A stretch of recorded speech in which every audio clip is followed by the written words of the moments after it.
Visão é o papo, é tudo na visão. Visão é o papo, de onde vem a inspiração da realidade que toca o coração. Qual a visão? Visão é o papo. Alô, alô, meu povo, passando aqui para desejar a todos vocês um bom começo de sábado à noite e que Deus possa abençoar cada um de vocês nesse exato momento e aonde estiver. Hoje, no nosso Visão é o Papo Conhecendo a Sua Realidade, eu tenho a honra de apresentar ele. E hoje, o bate-papo é com alguém que escolheu entender as pessoas. Ele é formado em psicologia, atua na área da reabilitação física, mas entende também que nem toda dor é visível. Entre histórias silenciosas e recomeço, ele acredita que cuidar da mente também é reconstruir caminhos. Porque no fim das contas, todos nós carregamos água. E a diferença é quem tem coragem para lidar com isso. E é sobre isso que iremos falar hoje. No meu, no seu, no nosso Visão é o Papo, eu tenho a honra de apresentar ele, Sérgio Paik. Uma boa noite, meu irmão. Boa noite, Ivan, tudo bem? Tudo bem, graças a Deus. Grande prazer estar aqui, é uma honra, né, participar, né, desse espaço, né. Você falou, acho que é um assunto que está muito em voga, e eu pretendo aqui, né, também não só trazer informações a respeito dessa questão, mas também fazer com que, né, quem está nos ouvindo, né, consiga sair com uma reflexão, mais pensativo, né, a respeito dessa temática, que é um assunto que realmente, né, tem reverberado, né, muito mais assim nos últimos tempos. É isso, Sérgio. Eu que agradeço a sua vinda até os estúdios do Visão é o Papo aqui para poder ter esse bate-papo conosco aqui, de uma certa forma, agregar valor não só a mim, mas ao público em si que está acompanhando um assunto que faz toda a relevância para os dias de hoje. Um assunto que já vem há muito tempo atrás, mas que hoje ele está se intensificando mais e é um prazer imenso poder ter você aqui. E falar em ter você aqui, cara, Hum. eu queria saber quem é Sérgio Paik. Me fala um pouquinho ali da sua infância, sua adolescência até os tempos de hoje, a qual você se torna essa grande referência, essa potência de psicólogo. Uhum. É uma honra imensa poder estar aqui com você. Bom, né, você já me apresentou, me chamo Sérgio Pai, que eu tenho 33 anos. Bom, minha história ela é um pouco complexa, né?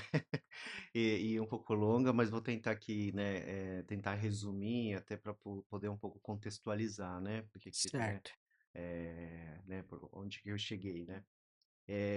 Eu sou neto de migrantes, né? Hum, Isso. Meus avós, né, são da Coreia do Sul, né? Tanto paterno como materno, né? certo. E eles migraram, né, para cá, para a América Latina, né? Mais especificamente para o Paraguai.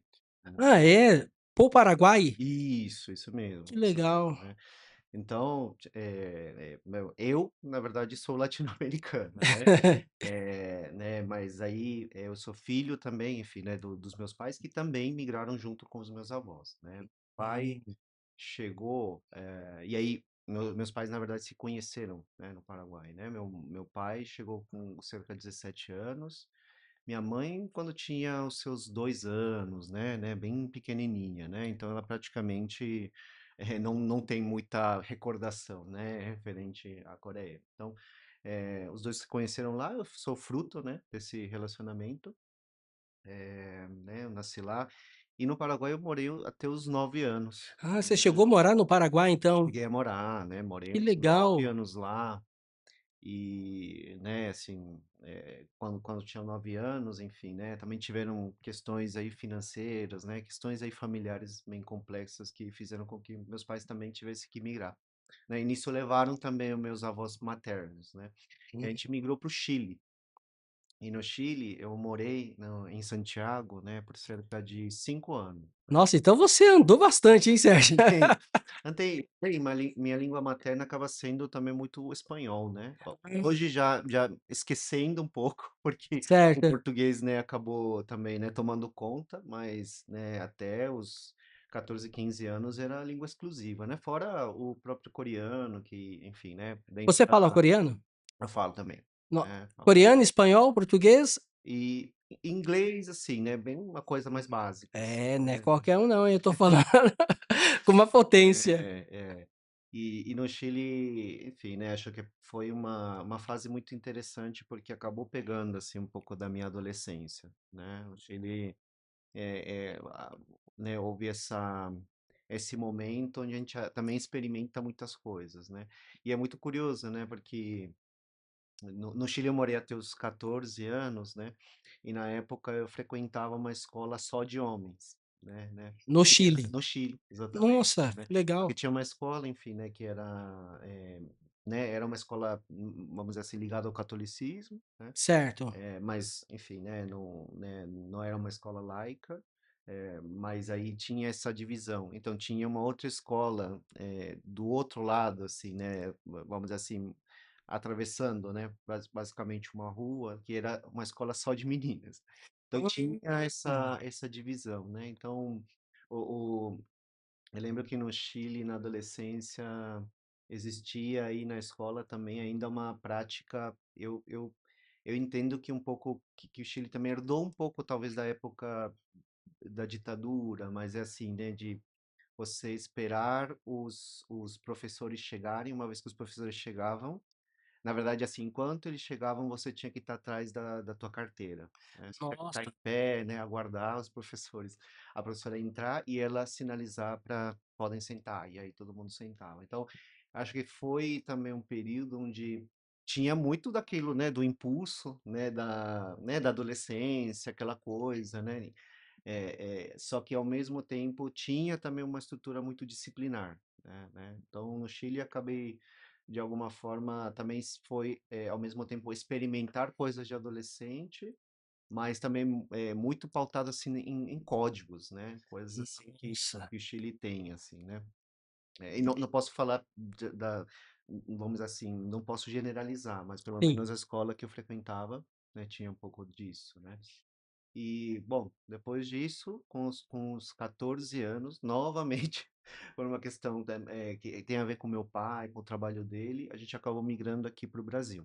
Aos 14 anos. Aos 14, agora dos Tá. 14 aos 15, por volta disso, né? Brasil e que estado específico? Já São direto de São Paulo? São Paulo, já direto de São Paulo.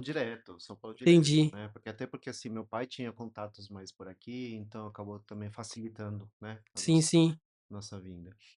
E aí, daí foi dos 14 e hoje estou com 33. Então, de São Paulo eu não fui mais, assim, para outro lugar, né? Cara, Fora, salvo, né, uma viagem ou outra, né, alguma coisa nesse sentido, mas, né, acho que no sentido de se estabelecer, tô aqui, né? É, você é filho único? Não, tenho duas irmãs. Ah, tá. Tá. Todas brasileiras ou Não, nascidas no Paraguai? nascidas no Paraguai, assim, Ah, entendi. é uma escadinha, assim, de 9, 6 e 3 anos, né? Ah, tá. Então, enfim, né? A de 6 não tá mais aqui. A de 3 mora em São Paulo também, só que a de 6 não, né? Hoje já quase fazendo 30 anos, né? Ela, né, tá morando na Coreia, no caso. Ah, na Coreia. Isso, exatamente. Então ela já faz um tempo, já há vários anos já, acho que deve ter uns 6, 7 anos, Que alguma coisa legal, assim, hein? já faz bastante tempo. E, pô, sua história é muito interessante, Sérgio, e Uhum. eu acho que a galera vai se identificar muito com você, né?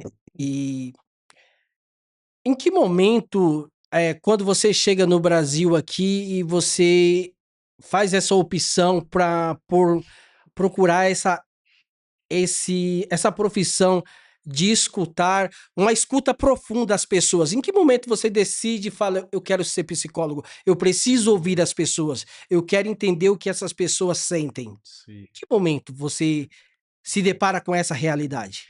Eu acho que a escolha da psicologia, ela, no meu caso, não se deu nessa sequência, Hum, sabe? Então, não foi no sentido de eu primeiro ter uma convicção do que eu vou fazer e fazer essa escolha. Obviamente que não foi um acaso, né, ter escolhido a psicologia, né? A psicologia ela também foi baseada em modelos que eu tinha, né, na escola, enfim, né, de psicólogas, né, que eu tive contato e no qual assim eu me sentia bastante escutado, né? Era muito reconfortante, né, ter esse contato mesmo que não fosse assim era uma profissional, enfim, que circulava, mas que não necessariamente era para me atender, né? entendi, Mas talvez é por conta disso, assim, eu tinha também um modelo, assim, que me ajudou a contribuir um pouco com essa escolha, não só no sentido do profissional que eu gostaria de ser, mas também, né, num certo ideal, assim, né, de que essa profissão poderia trazer, né, no entendi, sentido de escutar as pessoas e tudo mais, né. Mas também foi uma construção. Isso que eu estou falando agora também foi algo que fui elaborando uma vez que escolhi, né. Não é que já pensei naquilo, acho que na adolescência a gente fica sempre muito na dúvida, né? Acho que a gente tem isso, né? Existe uma formação muito voltada para o mercado, né? é, Então, né? Às vezes com 17 anos já é um pouco colocado numa grande assim tarefa de você escolher, né? Aquilo que você vai fazer, né? Então, enfim, né, a minha formação, eu acabei escolhendo a psicologia. Teve também, durante a formação, uma pausa também, para poder repensar se esse percurso fazia sentido, né? Então, também não foi uma formação bonitinha, né? Teve idas e vindas, né? Poder repensar se de fato esse lugar fazia sentido, né? Então, né? E tive esse privilégio, obviamente. Assim, acho que também, né? eh, também isso foi algo que também foi permitido, né, por conta da situação dos meus pais, né, teve um pouco de um bancário. Eu trabalhava também, enfim, né, para poder arcar os custos, né, como professor, assim, particular, né, só que, né, é isso, né, tem uma parte que quem sustentou também muito foram meus pais. Isso acho que é algo que agradeço, né, assim, acho que é pelo resto da minha vida, né.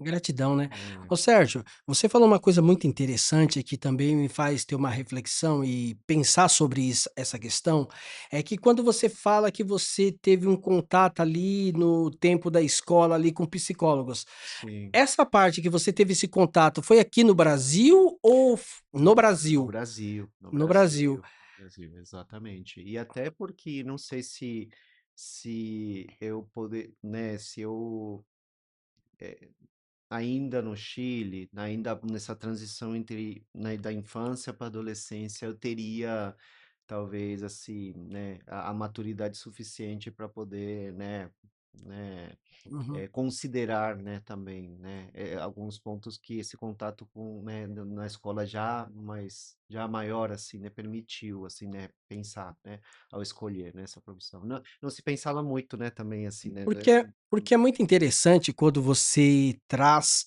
essa questão de que psicólogos ali conversavam com você naquele momento de estudos da escola, e eu vejo que pode ser que possa ser que eu esteja meio desatualizado dentro dessa questão, mas eu acho que poderia ter na grade curricular um psicólogo para ouvir, esses jovens adolescentes.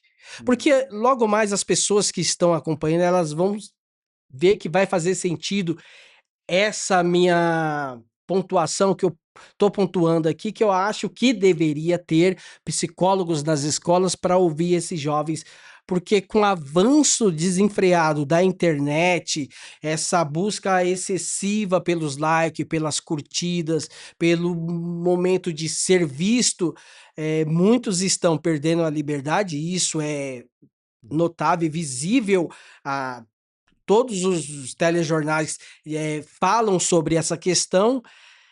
Eu queria saber de você, o que você acha se há uma importância de ter psicólogos nas escolas, para de repente conversar com essa galera? Já uma vez que você teve, mas eu também não sei se era professores específicos da grade curricular. Sim, sim. E não era parte específica da grade.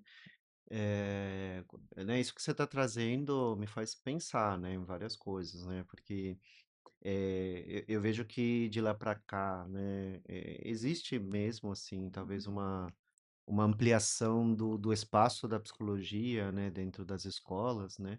Eh, mas aí eu me questiono, né, se talvez o lugar do psicólogo na escola enquanto um profissional que faz parte de uma grade curricular, ou é um profissional que, na verdade, ele está vendo todas as contingências que existem na escola, né? Sim. Então, né, acho que hoje em dia o psicólogo que trabalha na escola, ele acaba lidando no âmbito mais institucional, né? Acho que assim, e isso indiretamente também traz benefícios assim para os alunos, né? Então, ele trabalha nessa interseção, né, entre a equipe pedagógica, né, entre a família, as famílias, né, desses alunos e dos próprios alunos, né. Então, acho que é algo que também é um papel muito importante do psicólogo também trazer para a equipe pedagógica e para a família também uma parcela de responsabilidade que eles também têm, né, da educação dos filhos, né? Mais do que ele ser alguém que de alguma forma traz um referencial assim para os alunos, né, para cada aluno, eu vejo hoje que existe um trabalho interessante nesse sentido, assim, né? Ele está num lugar que não é simplesmente dele diretamente ter um contato com o aluno e, né, acabar fazendo uma intervenção direta, coisa que, né, acredito que talvez possa acontecer, fazer dinâmicas, né, nesse sentido, mas também ele tem um olhar mais amplo, né, quanto que também o ambiente pedagógico, né, né, influencia, né, Sim. nessa construção, né. Enfim, né, eu acho que assim, no Brasil, eu acho que obviamente sempre tem espaço, né, para poder crescer mais ainda, né, para que as escolas possam incluir esses profissionais, né, dentro dessa equipe, né? Mas eu vejo assim, né, que existe aí um campo, né, também Sim. bastante de muita pesquisa, enfim, né, referente a essa área, né? É bom a gente trazer, esse assunto para essa bancada aqui, porque gera também uma certa reflexão no público que está vendo e também liga um alerta, né, no público de falar: "Pô, o assunto é mais complexo do que parece, eu preciso, de Uhum. repente, começar a entender um pouco mais desse universo", né. E é legal, Sérgio, porque eu não sou tão novo assim e eu sempre vi que a informação na minha época ela chegava muito superficial. Não era uma informação tão profunda, né, a gente não tinha essa noção de alguns assuntos. Uhum. E hoje a gente vê a informação a um clique, né, você busca a informação. Naquela época faltava informação e a gente se perdia na informação. Hoje a informação está visível para todos e tem pessoas se perdendo dentro dessas informações. Você, quanto psicólogo, o que você consegue fazer essa analogia e tentar entender esse passado, que é um passado recente, para esse presente futuro, de que a informação não tinha informação e as pessoas acabavam se perdendo por falta de informação. E hoje temos informação e as pessoas acabam se perdendo dentro dessa informação, porque é como se fosse um liquidificador.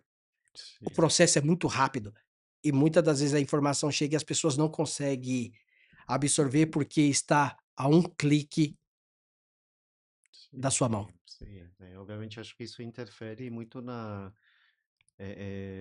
na velocidade, né? Na velocidade com a qual as pessoas também podem concluir sobre certas questões, né? Porque, sei, né, diante da ausência de informação, né, isso te obriga a, de alguma forma, procurar, né, essas informações, de alguma forma elaborar aquilo, né? E hoje acho que a informação não está nem a um clique, né? Você simplesmente, né, abre a tela já te mostra, né, totalmente, né? Ele vai passando por conta própria, enfim, né? Acho que Hoje a gente vive também um cenário oposto né, tá muito mais para um bombardeio, assim, né, de informações que você falou, é um liquidificador, É, né? Isso, obviamente, muda a maneira, né, como a gente processa as informações, né?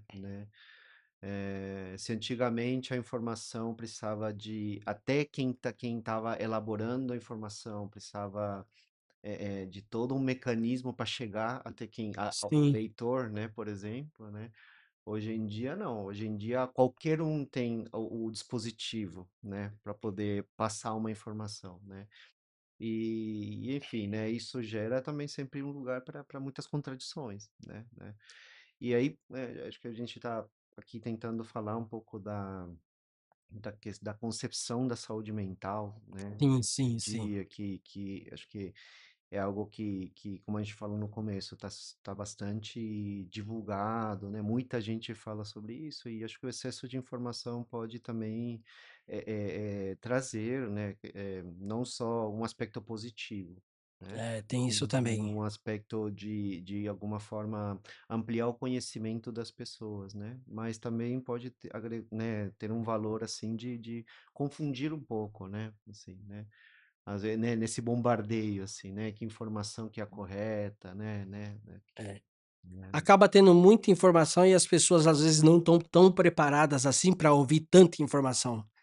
E sim, acaba aquela informação informação após informação, após informação que acumula, que aí a gente sabe onde chega. Frustração, ansiedade e desencadeando para uma depressão. sim, Eh, São coisas que precisam ser revistas e com o avanço agora, hum, recentemente, Sérgio, eu acompanhei uma pessoa que estava se consultando ali pelo hum, ChatGPT e tal, e ele estava passando por um processo ali, eh, na verdade ele não estava nem se reconhecendo dentro dessa questão, hum, ele se perdeu dentro dele mesmo, que eu acho que é a pior coisa quando você não se encontra dentro de você, e ele não procurou um terapeuta, ele procurou ali que estava mais próximo, o chat.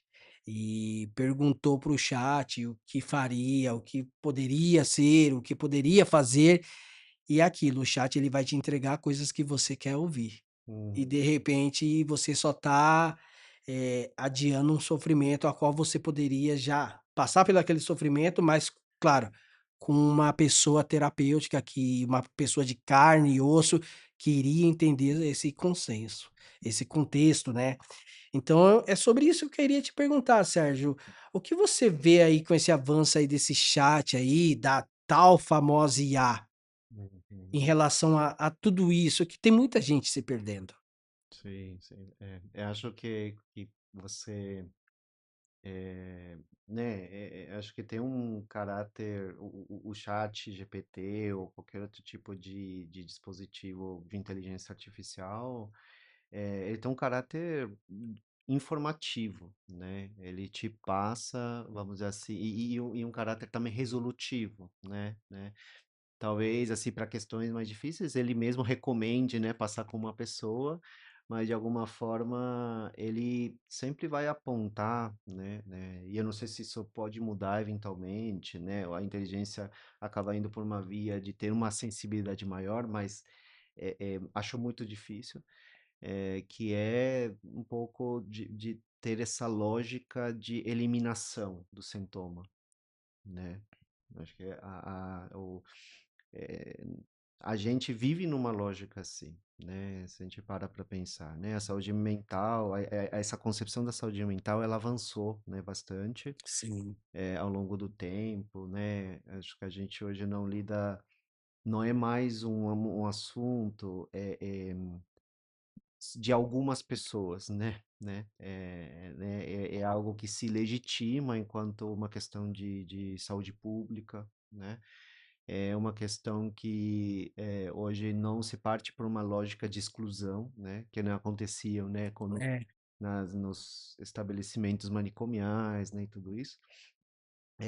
Mas também acho que é algo que todos nós, né? Acho que quem está assistindo também precisa pensar, né? Se também hoje a gente não está olhando para o lidar com a saúde mental eh, de uma forma apenas resolutiva, no sentido de eu quero eliminar isso que eu estou sentindo, eu quero simplesmente, né, acabar com isso que me está me fazendo sofrer, né? Porque Certo. a gente corre esse risco, né, de buscar meios imediatos simplesmente para poder eliminar um sintoma e não entender o que tem por trás disso de uma história pessoal, né? Quer dizer assim, né, às vezes a gente tem essa ideia de que o sofrimento é algo ruim, né, numa sociedade que só exalta, né, o positivismo e tudo mais, né?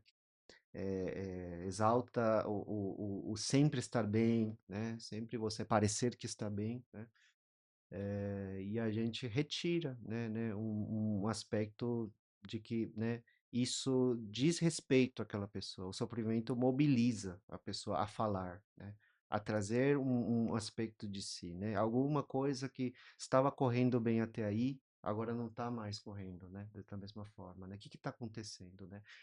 Leva o sujeito a se indagar, né? A Sim, respeito dessa questão. Então, sofrimento não é só algo negativo, algo que tem que ser retirado. Sofrimento também envolve, é mobilizador, né?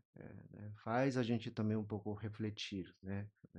Faz a gente gerar uma espécie de estranhamento com a gente mesmo, né? Uma vida que estava fluindo tão bem, né? Por que que eu estou me sentindo assim? O que está acontecendo, né? Porque, né, surge alguma questão na nossa vida, né? Por que que eu estou hoje, por que que os mecanismos que funcionavam anteriormente não estão funcionando mais, é. Então, né, é importante olhar para o lado positivo, vamos dizer assim, né, falando dessa questão, né, do sofrimento, né, não só o aspecto de eliminar, né, que acho que é algo que segue uma lógica das patologias, né, físicas, né? Aquela coisa, né? Tá doendo, então tem que, né, tem que tomar um analgésico para poder É, resolver a dor, é, é. né? E não entender também por um lado, né, e principalmente na saúde mental, né? Por um lado muito, né, relacionado à história do sujeito, né? É legal que você traz, Hum, e você deixou bem nítido aqui, né, sobre a saúde mental. hum, Quando o indivíduo ele tá doente, ele acaba procurando um serviço médico, ele procura o médico, ele tá com uma dor de dente, ele procura um dentista, ele tá com quer ganhar massa muscular, ele procura uma academia, ou ele tá magro, ou ele tá gordo, ele procura um nutricionista. Por que as pessoas procuram ChatGPT quando se trata da cabeça? hum, Isso daí eu deixo até para o público, porque as pessoas procuram no ChatGPT. Eu não sei se de repente, Sérgio, acaba as pessoas, não querendo ter uma exposição quando fala: "Cara, eu preciso de um terapeuta, eu não tô bem da cabeça, sabe. Eu não estou conseguindo reorganizar os meus pensamentos". Eu, Ivan, quanto Visão é o Papo, eu já penso em ter um terapeuta, eu já penso. uhum, Porque o Visão é o Papo, Sérgio, ele tá tomando um caminho a qual eu estou preparado para isso, mas até que ponto eu estou preparado para isso? Hoje eu tenho uma equipe que trabalha com Visão é o Papo, mas muita coisa ainda passa por mim, o Ivan, que vem aqui, senta e troca essa ideia. Então até que ponto eu preciso procurar um terapeuta, você entende? Vai chegar uma hora que eu preciso procurar um terapeuta e não é vergonha para ninguém falar que precisa de um terapeuta. Eu preciso contextualizar algumas falas aqui, tá, Sérgio? Que antigamente as pessoas diziam, dito popular, que naquela época as pessoas usavam isso com muita frequência e era um diagnóstico, não um diagnóstico médico, porque o médico que faz o diagnóstico, ele fecha um diagnóstico do povo da época, que dizia que: "Ah, esse daí tá doido porque é falta de Deus", né. As pessoas usavam muito isso, que estava doido porque era falta de Deus. E eu vou entrar depois dentro desse assunto novamente, mas eu quero dizer que naquela época, quando a pessoa tinha estava frustrado, tinha uma depressão, uma ansiedade, por falta de informação, as pessoas não sabiam lidar com essas, não sei se posso dizer uma patologia ou não, de verdade eu não sei a Uhum, palavra específica é a palavra correta. uhum, As pessoas não sabiam lidar com isso e chamavam as pessoas de doido. uhum, "Ah, fulano tá uhum, doido". E muitas pessoas morreram por conta desse diagnóstico que o povo da época dava, fechava esse diagnóstico, e muitas pessoas morreram à paulada, uhum, uhum, né, Sérgio? Muitas pessoas morreram à paulada. Cara, só que a informação tá aí. uhum, E graças a Deus que muitas coisas acabaram. Não temos mais esse é uma pessoa ou outra das antigas que ainda fala que a pessoa tá doida, mas mudaram muitas coisas. Só que as coisas mudaram para um lado positivo, mas continua também meio que atrasada quando se fala em procurar um terapeuta. Eu acho que no mundo de hoje, eu acho que é o que eu falo da sua apresentação, todo mundo tem algo para dizer. E se eu tenho algo para dizer, eu tenho que procurar alguém que vá fazer essa escuta, escutar corretamente, vai me dar um norte, uma direção que eu preciso. uhum. Eu acho que as pessoas precisam. Eu, quanto visão é o Papa, eu já falo para o meu público, logo mais eu vou estar procurando um terapeuta, porque eu preciso reorganizar os pensamentos. São muitas coisas, eu Uhum. penso muito rápido, quero as coisas para ontem. Eu acho que eu preciso de um terapeuta. Você não quer ser meu terapeuta? Isso infringiria, né, uma regra ética, né? É. É, mas Por que você não seria meu terapeuta, Sérgio? Tem algum porquê? claro, claro, Sim, né? Sim, sim, claro, certo. né? Acho que, né? Primeiramente, isso é muito claro, né? Se você olha o código de ética da psicologia, isso já está um pouco, isso está bem consolidado. Mas assim, tem, claro, uma questão por trás disso, né? Existe uma questão que é uma situação onde pode haver conflitos de interesse. Existe também também importa muito a forma como essa relação se estabelece, né? Você, por exemplo, enquanto amigo, né, talvez, né, a forma como você interpreta o que eu desejo de você em termos de ideal, assim, da tua cura, por exemplo, entre aspas, né? Sim, A tua melhora, né, possa talvez impactar na maneira como eu conduzo, né, uma terapia, né, por exemplo, né, como eu conduzo um processo terapêutico. Então, tem alguns fatores aí e certos padrões que a gente já, de alguma forma, é, é, é, é, que já conhece que dificultam, né? Acabam sendo entraves nesse relacionamento, né? É um outro tipo de vínculo, ou seja, eu antes de ser o teu terapeuta, eu sou teu amigo, por exemplo, né? Eu sou teu irmão, né? Então, né? Acho que são questões que inviabilizam, né? Praticamente, né? Assim, a possibilidade de, né? eh, Talvez uma resistência do próprio terapeuta também, né? Vai mobilizar uma resistência do próprio terapeuta, né?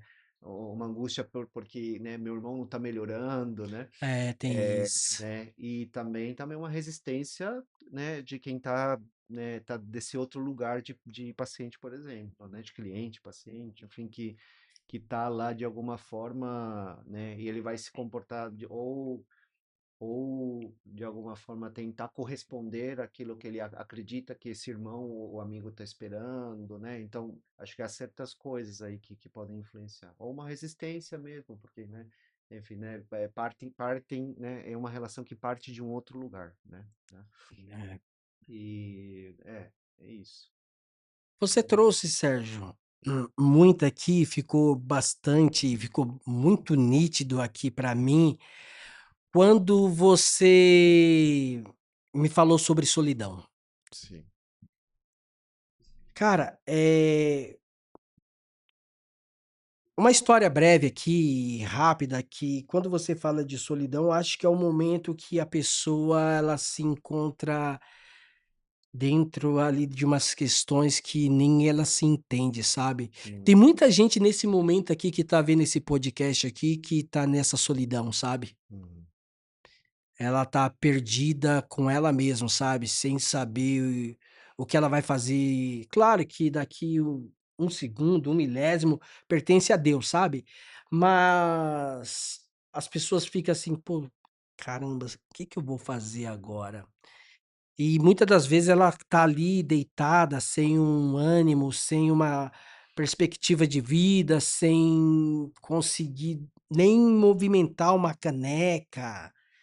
Ela tá perdida ali, sem entender. E quando você traz essa solidão, vem muito nítido que eu já tive nesse momento, nessa fala minha aqui que eu vou falar agora, que eu estive em momentos que eu estava no meio da multidão, lugar barulhento, pessoas conversando, pessoas, paquerando, pessoas bebendo e eu naquele meio daquela multidão, mas só com meus pensamentos.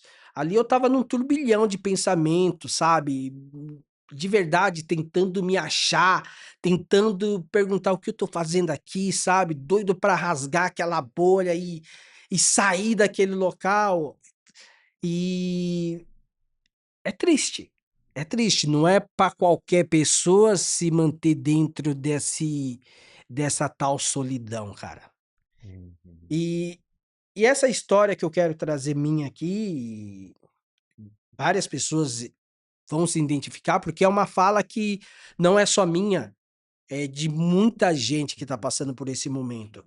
E dentro desse momento eu queria saber com você, Sérgio, quando a pessoa se encontra nessa tal solidão, não teoricamente naquele mundo de gente, no Lollapalooza, porque às vezes você tá no Lollapalooza, onde vem um artista internacional e tá todo mundo pulando, vibrando, mas você se encontra nessa solidão. Não essa solidão, mas a solidão que a pessoa nesse exato momento pode estar dentro de uma casa há 2 a 3 dias sem uhum. falar com os pais, sem falar com a esposa, ou sem falar seja lá com quem, só tentando se achar. O que você poderia, Sérgio, quanto psicólogo e terapeuta, falar para essa pessoa? É uma boa pergunta. Eu não sei o que eu poderia falar, né? Mas eu acho que eu Certo. posso pensar sobre. A gente pode pensar sobre essa experiência, né? Porque, né, da forma como você está trazendo, não se trata somente assim de uma da solidão que nós, Hum. dessa solidão que faz parte, vamos dizer assim, da nossa existência, né? Eh, a gente, né, nunca esteve tão conectado, né, mas ao mesmo tempo, né, tão sozinhos, né? Então, Putz, você falou tudo. e é claro que essas experiências são muito singulares, cada um de alguma forma, tem uma história própria que levou, né, a esse lugar, vamos dizer assim, a se sentir dessa forma. Mas, existe algo, olhando do ponto de vista mais sociológico, né, de uma forma mais ampla, que também, influencia a maneira como, né, hoje as relações elas são estabelecidas, né, e talvez nesse sentimento que você acabou de descrever, né. Né, venho lendo algumas coisas assim, da Maria Rita Kell, que é uma psicanalista, né, lacaniana, do Byung-Chul Han, né, que é um sociólogo, né, da Alemanha, um filósofo da Alemanha, Certo. e, né, eles trazem, na verdade, assim, uma algo que talvez se aproxime, né, disso que eu vou falar, né, que é dessa dessa ideia de que existem, hoje uma multiplicidade de referências, né. Né, um pouco é diferente de épocas onde a gente, né, de alguma forma, e lá eu tô falando de épocas, assim, lá atrás, né, onde a gente já tinha uma espécie de rumo, né, uma referência a ser seguida. Se meu pai é isso, eu vou ser aquilo, Sim, sim. né. E hoje em dia a gente, e aí a Maria Rita que é muito clara nisso, se fala que a gente nasce, né, assim, né, nesse lugar de ter que escolher, né, e acaba sendo uma escolha, não é algo que é dado anteriormente, né? Então, né, eu, Sérgio, durante a gestação, né, toda a família já sabia, já tinha uma expectativa do que eu iria ser, né? Do nome que eu iria herdar, né? Para onde que eu iria ir, né? E hoje não, hoje o sujeito adquiriu uma coisa muito importante, que é assim, a liberdade, só que a liberdade tem um preço, né? A liberdade te faz você ter que arcar com as consequências, né? Das suas É, escolhas, né? Então, é bom, mas ao mesmo tempo não deixa de ser menos aprisionante, né?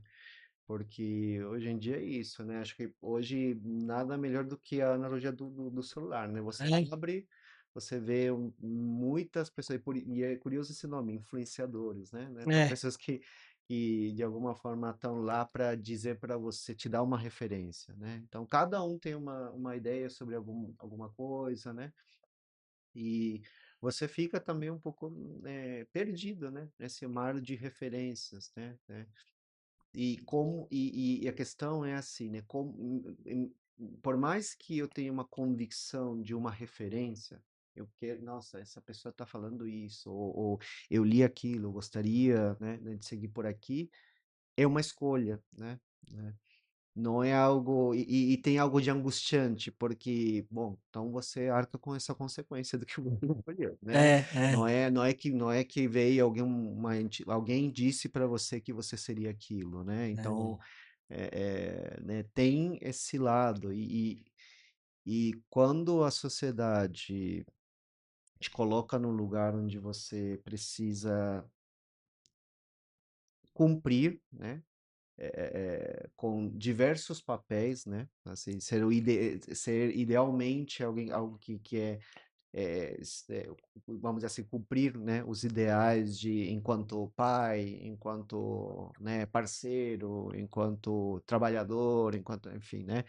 eh, Você também fica à mercê de você falhar nisso, nessa empreitada, né? é, Então você, de alguma forma, eh, traz uma ideia de que você é um empreendedor, né, de si mesmo, só que também você se depara com a impossibilidade de você suceder, né, em todos os empreendimentos que você faz, né? E não existe alguém para culpar, né, sobre aquilo, né, por aquilo, é você mesmo, você que falhou, é. né? Então acho que é um acaba sendo também uma via pela qual, assim, muita gente também acaba se deprimindo, né, por conta disso, né, É, porque por essa autocobrança, né? exatamente, né, por uma ferida, né, uma falha, eu não fui capaz de cumprir com esses ideais espalhados que a sociedade coloca, então, né, eu fracassei aqui, né, enfim, né, e aí existe esse recuo, né, da pessoa. Sérgio, trazendo um pouco aqui agora para essa conversa aqui, eu preciso, e o Visão é o Papo, ele tem esse papel fundamental que nós conseguimos atingir alguns jovens aí. Os jovens, eles se identificam com Visão é o Papo. E se identificar com Visão é o Papo, eu queria trazer alguma coisa, um passado presente que não tinha tanto, a internet não estava nesse boom que está agora, Uhum. e a gente ouviu falar muito sobre a baleia azul. Hum, E quem não morreu tem ficaram com sequelas. Eu conheço algumas pessoas hum, que passaram por esse período da baleia azul, por seguir, hum, alguns influenciadores que influenciaram para um lado negativo da coisa, e teve pessoas que, infelizmente, ainda estão tendo essa baleia azul constantemente visitando seus sonhos. hum, Cara, e a internet ela continua massacrando os jovens. hum, hum.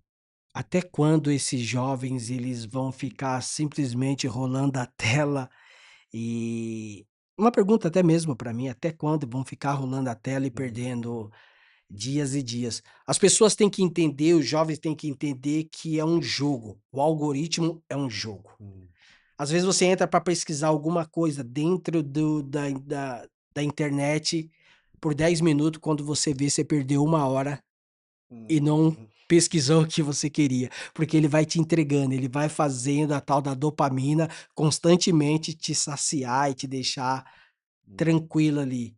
uhum, Sérgio, eu queria saber de você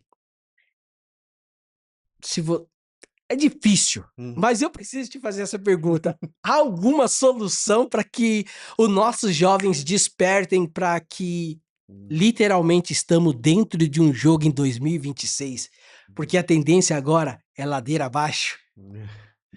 Você tá me colocando num lugar difícil, né? Porque, assim, né, resposta acho que é muito difícil ter, né, sobre isso, né? Mas, Mas é, quando eu peço uma resposta sua, não é uma resposta que você vá dar a solução, porque sim, nós se dois aqui fosse não assim, a gente resolvia, né? resolvia, nós não estamos com uma bola de É, cristal aqui, mas quando a partir da sua fala, essa sua fala é muito fundamental para o jovem que faz literalmente, é de fato deixar um ponto de interrogação na sim, cabeça do jovem para que de fato ele vá para dentro do celular, não para pesquisar coisas que não têm relevância, e sim pesquisar coisas que, pô, eu preciso ouvir o podcast a qual aquele terapeuta participou e ele falou um negócio que faz com que eu procure entender o que está acontecendo comigo. uhum, É uhum, mais ou menos isso, entendeu? Não que você vá que sim, nós, tanto eu quanto você, iremos dar a solução, jamais. sim, sim.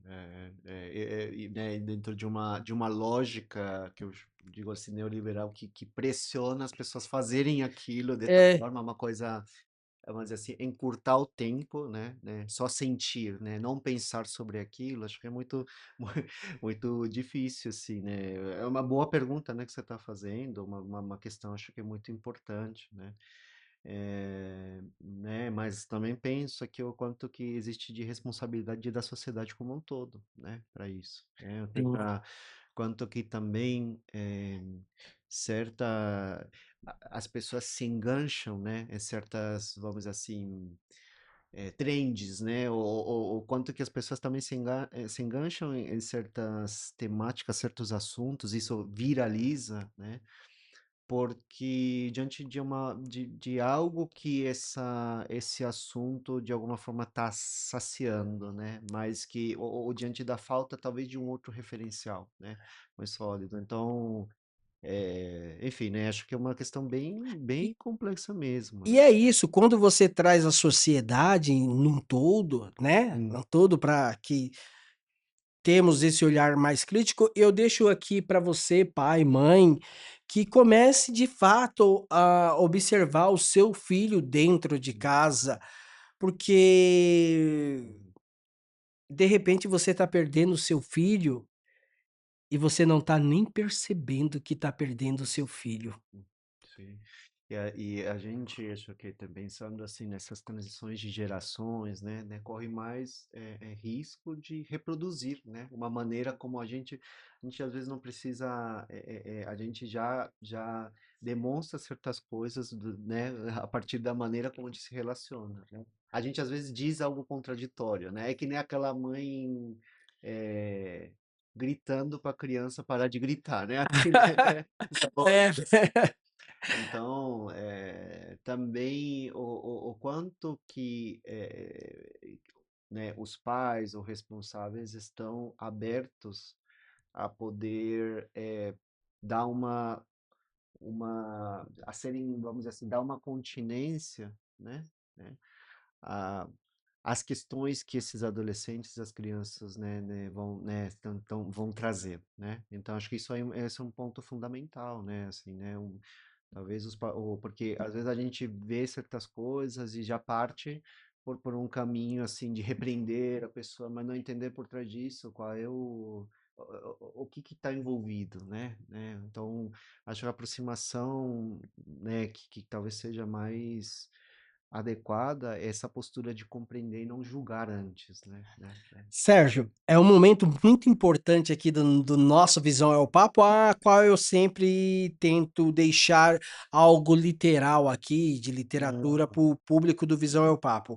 E eu queria saber de você se você está lendo algum livro, se você nesse momento leu algum livro e pode deixar alguma indicação. Eu, Ivan do Visão é o Papo, eu estou lendo esse livro aqui do Albiner Bueno, Hum, que é Eu, Minha Ansiedade e Deus. hum, Cara, que livro fantástico. uhum, Esse livro aqui, cara, ele chegou num momento a qual ele ficou alguns dias no baú da minha moto, que eu trabalho, não sou motoboy, mas hum, utilizo do transporte da motocicleta para ir ao trabalho.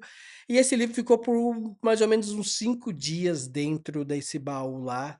E aí eu peguei esse livro para ler e me apaixonei por esse livro. tá. Fiz contato com o autor e ele está em Florianópolis, logo mais temos novidade aí. Ah, que legal. E eu queria saber de você, quanto à literatura, o que você está lendo, o que você poderia deixar de literatura para o Hum. público do Visual Papo?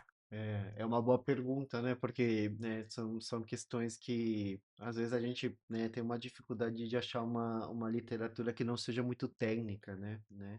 Mas assim, não tanto uma questão eu não deixo, talvez assim, não tanto um texto referente à psicologia.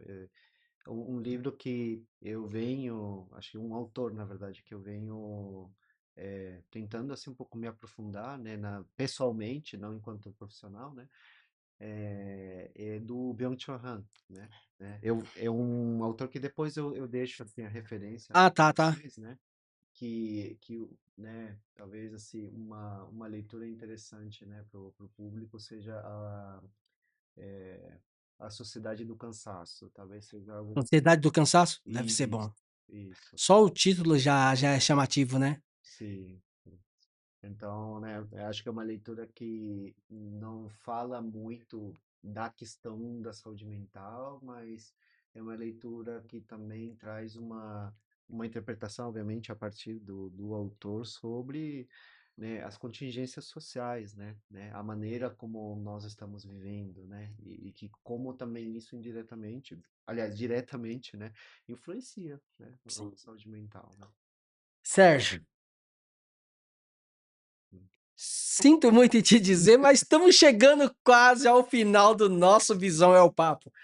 Cara, que bate-papo sensacional poder receber você aqui e, de uma certa forma, esclarecer algumas dúvidas, tanto minha quanto do público. E eu te coloquei literalmente em alguns pontos de saia justa, porque eu acho que é o que o público queria ouvir, Sim. sabe? Então, quando eu trago para dentro do Visual Papo esse tipo de pergunta, esse tipo de abordagem, eu sei que você literalmente não vai ter todas as respostas, né? Porque é bem complexo. Mas quando você fala que e a gente traz de procurar um terapeuta e eu abro o meu coração que eu vou procurar um terapeuta, eu gostaria também que as pessoas, se tivesse passando por algum processo, algum momento difícil, procurasse um terapeuta. Eu acho que tem tudo a relevância. Sérgio, eu gostaria que você deixasse aí os seus agradecimentos a às Hum. pessoas e deixasse uma pequena reflexão ou algo que Deus tocasse no seu coração para essa galera que tá te vendo agora aí. Sim, sim. Não, primeiro, né, agradecer, né, você, né, por esse convite, né, a gente, né, e agradecer que me vem muita gente, né, assim, porque nossa trajetória é sempre marcada, né, por muitas pessoas que nos Sim. fazem construir, esse lugar, né, onde eu tô hoje, assim, né, são contribuintes de tudo isso, né. Agora, algo que talvez eu queira deixar é essa compreensão do lugar, do espaço seja da análise, da psicoterapia, né? No sentido de não é um lugar onde o terapeuta simplesmente dá uma resposta, né? É um lugar onde a gente nos convida a responsabilizar com as nossas questões, né? É um lugar, vamos dizer, onde a gente para, né? né?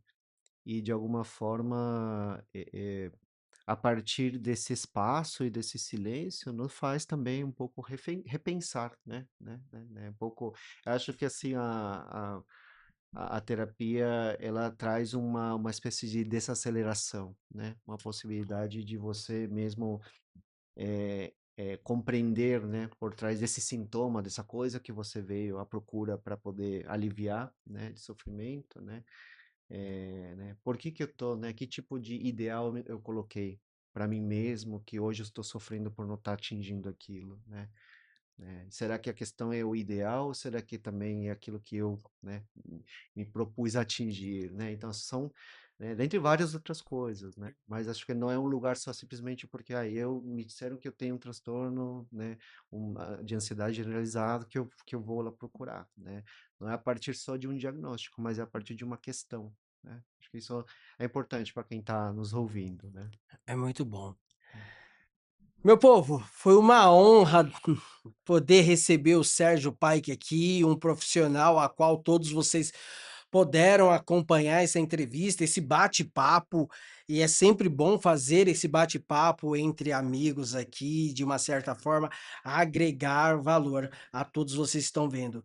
E eu não vou deixar as redes sociais do Sérgio, porque ele literalmente não trabalha com redes sociais.